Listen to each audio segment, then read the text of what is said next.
நாஞ்சில் நாதம் தொலைக்காட்சி நேயர்களுக்கு அன்பு வணக்கம். தவக்காலத்தின் இன்றைய நாள் சிந்தனை, காலத்தை கருத்தாக கடைபிடிப்போம். காலத்தை கருத்தாக கடைபிடிப்போம். டைம் மேனேஜ்மெண்ட், கால மேலாண்மை அல்லது நேர மேலாண்மை என்று சொல்லுவோம். இயேசு ஓய்வு நாளில் சூம்பிய கையனை குணமாக்குகிறார். இதை கண்ட பரிசேயர்கள் இயேசுவிடத்திலே சென்று, ஓய்வு நாளிலே இவ்வாறு குணமாக்குவது சரியா என்று குற்றம் சுமத்தும் நோக்கில் அவரிடத்திலே கேட்கிறார்கள்.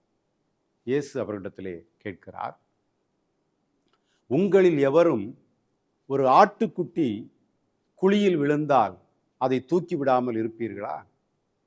ஆட்டை விட மனிதர்கள் மேலானவர்கள்.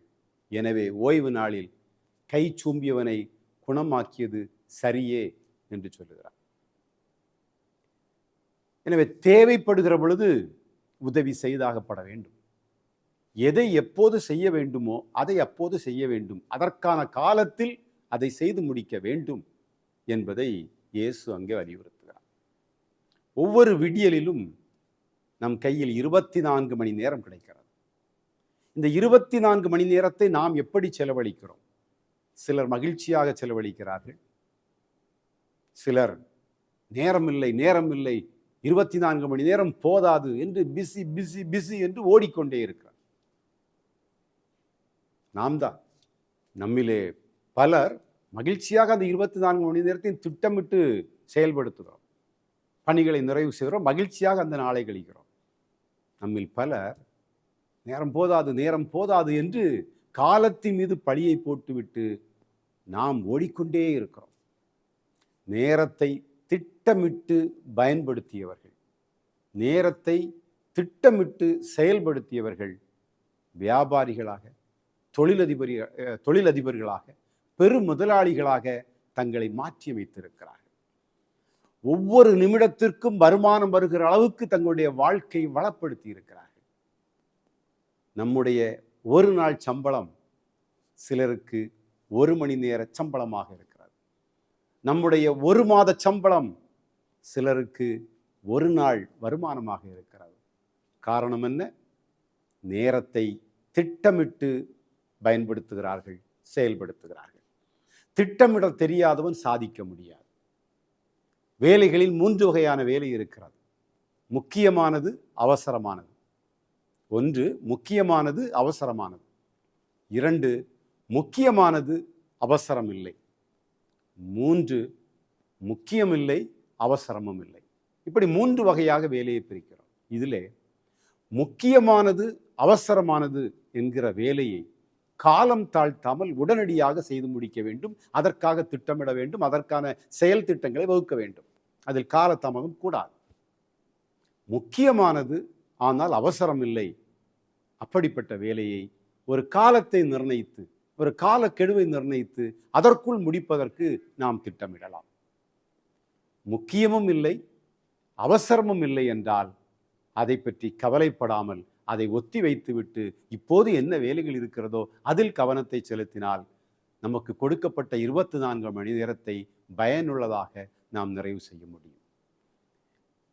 கடிகாரத்தை பாருங்கள். கடிகாரத்தினுடைய அந்த நொடிமுள் ஒவ்வொரு நொடியையும் கடக்கிற பொழுது பின்னால் வராது, தாண்டி போய்கொண்டே இருக்கும். அந்த தாண்டி செல்கிற ஒவ்வொரு நொடியும் நம்முடைய வாழ்க்கையில் திருப்பி வராது. ஆனால் நம்மில் பலர் நேரத்தை நாம் தொலைத்து விட்டு கடிகாரத்தை கோபித்துக் கொண்டிருக்கிறோம். நேரத்தை நாம் தொலைத்து விட்டு கடிகாரத்தை கோபித்துக் கொண்டிருக்கிறோம். வாழ்வை கடிகாரத்திடமிருந்து கற்றுக்கொள்ள வேண்டும். ஒவ்வொரு நொடிகளையும் கடந்து செல்கிற பொழுது புதிதாக ஒரு நொடி, புது புது வினாடிகள் உருவாகிறது. அதை போல நம்முடைய வாழ்க்கையில் ஒவ்வொரு நாளும் ஒவ்வொரு நொடியும் புதிய புதிய சிந்தனைகள், புதிய புதிய செயல்பாடுகளை நாம் திட்டமிட்டு செய்தோம் என்று சொன்னால் நாமும் சாதனையாளர்களாக மாற முடியும். நம்மை போன்றவர்கள் தான் நேரத்தை சரியாக பயன்படுத்தி சாதித்திருக்கிறார்கள். வாழ்வை நேசிக்க வேண்டும், வாழ்வை ரசிக்க வேண்டும், நேரத்தை வீணாக்காமல் இருக்க காலத்தை சரியாக பயன்படுத்த வேண்டும்.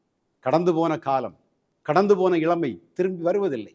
எனவே எதை எப்போது செய்து முடிக்க வேண்டுமோ அதை அப்போது செய்து முடிக்க வேண்டும். கல்வி, வேலை, திருமணம், பிள்ளைகள், பொருளாதார உயர்வு, இவை அனைத்தையும் எந்த பருவத்தில் பெற வேண்டுமோ, எந்த காலத்தில் பெற வேண்டுமோ அந்த காலத்திற்குள்ளாக நாம் பெற்று தன்னிறைவை நமக்கு உருவாக்கி கொள்ள வேண்டும்.